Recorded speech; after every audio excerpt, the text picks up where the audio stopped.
का झालं?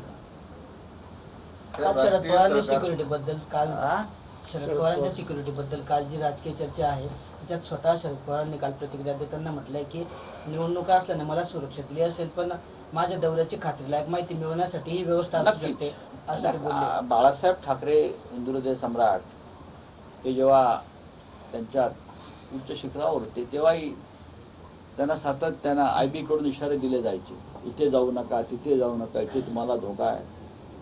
म्हणजे ज्या नेत्याची लोकप्रियता आहे, जो नेता आपला पराभव करू शकतो, त्या नेत्याला कुठेतरी अडकवून ठेवायचं, त्याच्या मनावरती दबाव आणायचा, त्याची माहिती घ्यायची इत्थंभूत. यासाठी अशा प्रकारची सुरक्षेची व्यवस्था होत असते. पण तरीही केंद्रानं सुरक्षा दिली हा महाराष्ट्रातल्या पोलीस यंत्रणेचा अपमान आहे. चंद्रशेखर बावनकुळे म्हटले आज की उद्धव ठाकरे महाविकास आघाडीकडे मुख्यमंत्री पदाची याचना करतायत. यापूर्वी त्यांनी अमित शहांवर बंद खोलीमध्ये मुख्यमंत्री पदाची शब्दाचा आरोप लावला होता, तसाच उद्या आरोप ते शरद पवारांवर लावतील असं उद्धव ठाकरे. चंद्रशेखर बावनकुळे ही एक वाया गेलेली केस आहे राजकारणातली.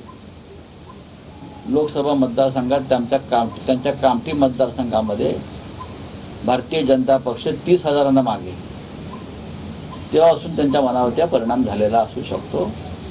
आम्हाला कोणाचीही याचना करण्याची गरज नाही. आम्ही महाविकास आघाडीची एक भूमिका मांडलेली आहे की एक चेहरा आपण समोर आणला पाहिजे.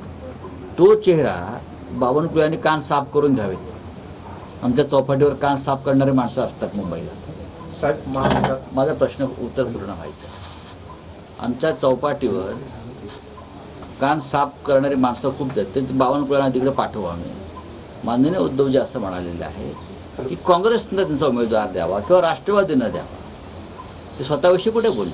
बावनकुळ्यांना ऐकता येते का? काय ते बधीर झाले? की तुम्ही काँग्रेस राष्ट्रवादीनं कोणी उमेदवार द्यावा, मी त्याला पाठिंबा देईन. हे जर बावनकुळ्यांना ऐकू येत नसेल त्यांनी खरोखर कानाचं ऑपरेशन करून घ्यावं.